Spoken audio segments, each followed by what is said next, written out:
I'm going to talk about a little racing game this week called Grid Autosport. It's a car simulation, driving simulation game with the main focus of the game is on the career mode, which takes you through all 5 disciplines that appear in the game. You go through from touring cars, which are, car jostling pack races and lots of bumping and smashing, through to open wheel races, which are basically Formula 1 to Formula 3, what they call Formula A to Formula C, endurance car races, power cars, long night races. Basically, you're trying to slowly drive around the corners, make sure your tyres don't give out, and keep your speed basically for the end of the race, otherwise you'll be overtaken easily. Tuner races, which are time attack laps and drifting competitions where you have to slide around corners as close to bollards as possible without any collisions. And street races, which are one of my favourites, these tiny street circuits all the way from Paris to Chicago. The Chicago one's beautiful. It's got the beautiful square buildings in Chicago and the dark roads where the metro, the MRT is from Taiwan. The underground system is overground in Chicago, goes over your head as well, and you can see the trains coming past. Really nice looking level. So you're going around these tight street circuits, and you can be going in cars from minis all the way through to power performance cars, BMWs, Mercedes. They're all there. I'm absolutely loving this game. And the way the career mode kind of works is that you've got those 5 different disciplines, and as you play through seasons, you can rank up and get XP through playing through seasons and by gaining certain positions. So you may join like the Monster team, that famous energy drink. It's all sponsored. So you join the Monster team and they'll say, right, you need to be 4th place in the team standings for the season, and you need to be 5th place, for example, in the individual drivers championship. So you achieve that, you get extra XP. Do you still have the? Do you still have to beat your rival and a teammate as well?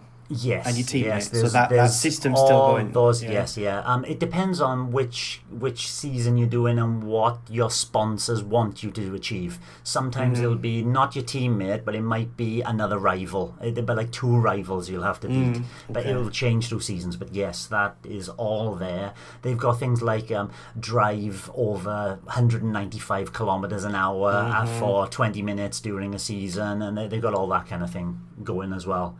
Yeah. So yeah, you'll gain a lot of experience by achieving these secondary objectives. So once you level up, then you get to a certain level with all 5 disciplines, you get to unlock this 6th season, or the 6th series called the Grid Series, which basically throws in all the 5 disciplines into 10 races throughout all these events. And it's really challenging. You've got to win that first as a driver and first as the manufacturers as well. Very challenging. It does what I didn't talk about yesterday. It does extra little things like drag racing, which is basically perfecting your gear changes, which is like a little mini game where you can see your gear change coming into a green area, and you click the gear change at the right time, and you get a little power boost at the same time as well. There's sprint races, elimination races, even a demolition derby. Oh, cool. Those are not part of the career mode, but you can just drop into a quick and easy game of those, and they're fun as well. Where Grid Autosport excels is its feel. Being a Nintendo-only gamer, I haven't had a simulation racing game for a long time.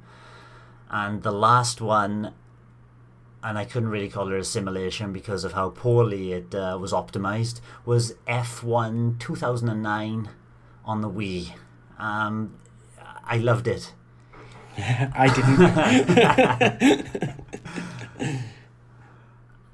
even through its faults, I still love that game. And this one just takes it to the next level. The way it looks, the way it feels, the HD rumble is implemented so that as you're driving over different surfaces or you're hitting the edge of a barrier, you can feel it in your hands, and the way it shakes through your body.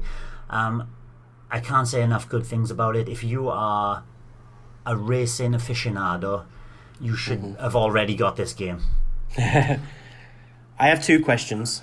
Carry on. First one, how does it run? This is where Grid also excels. It's in its options.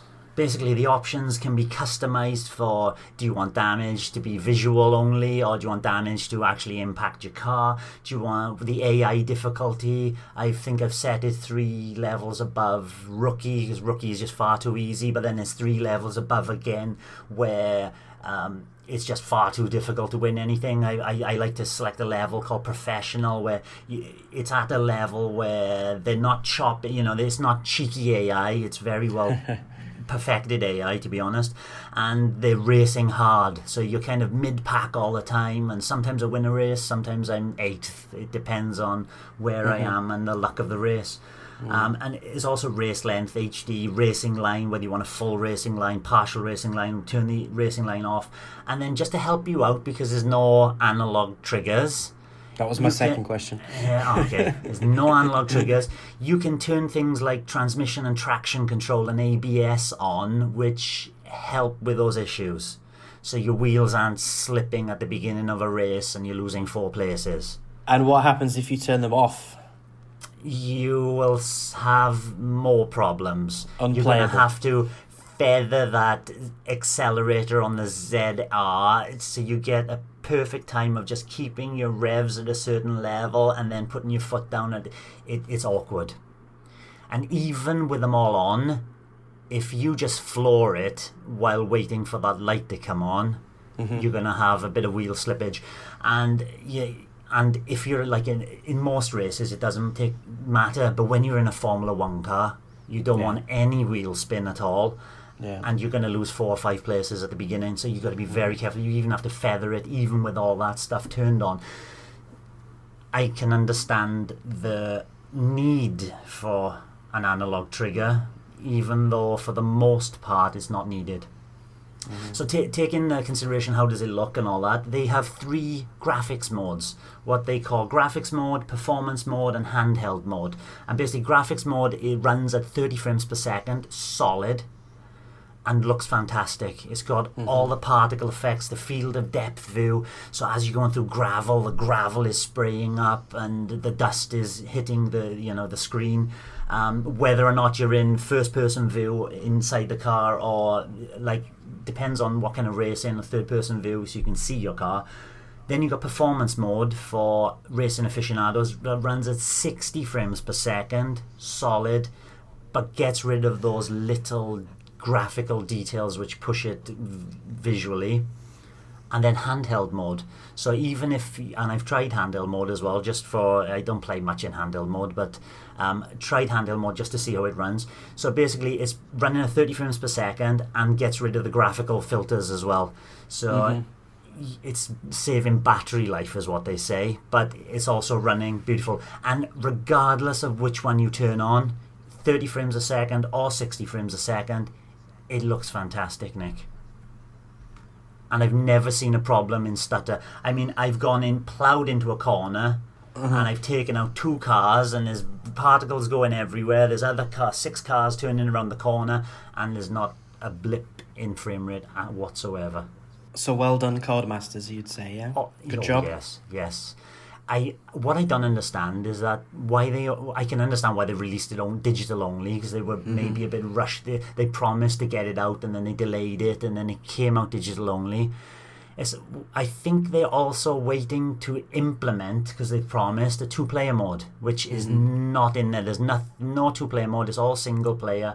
And there's no online, which they also promised. So maybe they're waiting for that to be implemented in a patch, which they've promised, and then get it out as a retail box. Maybe. I can't fault it. Loved it. Good. I put about 40 hours in now. Oh, wow. Okay, good. It's nice, yeah. It's nice to have a sim racer again on a Nintendo system. Yes. The only thing I'm missing, I think, is a steering wheel. I would love to get a steering wheel. Of course, it will be much better with the steering wheel. Yeah. Of course, it would be. Yeah.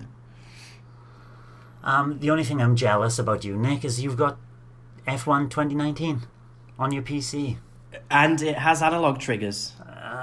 But even still, much better with the steering wheel. I want a steering wheel for that as well. Like, I've actually got Grid Autosport, not the new one that's just released, but the game of the same name that came out 2016.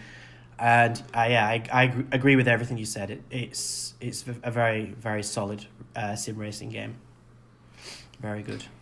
Greg, I know you like your rally games, but not so much your simulation games, yeah? Well, you say rally I'm definitely not really that into simulation games. I prefer like sort of arcade sort of racing games. And there's definitely been like a dearth of them on Nintendo platforms for quite a long time now. On Switch, actually, in terms of racing, I only actually have Mario Kart 8 Deluxe. I did have Crash Team Racing as well, which is obviously a similar sort of game to Mario Kart. But I completed that and all. But in fact, I actually resented it in the end because I tried to go back to play Mario Kart and the handling's quite different. So I was rubbish at Mario Kart again for a while. When before that, Mario Kart just felt completely natural. But yeah, in terms of like simulation games, Grid sounds impressive, but it doesn't sound like my sort of game. Like all those sort of like technical aspects. You guys are both into your like F1 and stuff, and I'm not. So like all the sort of like technical aspects of racing and trying to get like the perfect line and all those sorts of things, and setting your car up to like tune it the perfect way and using the right tires and stuff. I prefer sort of more simplicity and setting up my things, and like I suppose back in the N64, that sort of era, like I loved rally games from that sort of time. So like I actually maybe more have my eye on WRC8, which is coming out this week. Yeah. So I'm definitely interested to see how that one turns out, because V-Rally 4 was okay, but not quite what I was looking for. And like I do sort of have a feeling that WRC will probably be much the same in that regard, but I do feel like I need something in that sort of arena, but I don't think Grid is it. No, it's a shame. Thanks for watching, and don't forget to hit the subscribe button and give us a like if you've enjoyed our content. You can also check out our other great content on Twitter, Facebook, Instagram, and the N-E Café podcast from all good podcast providers. Just follow the links in the description below.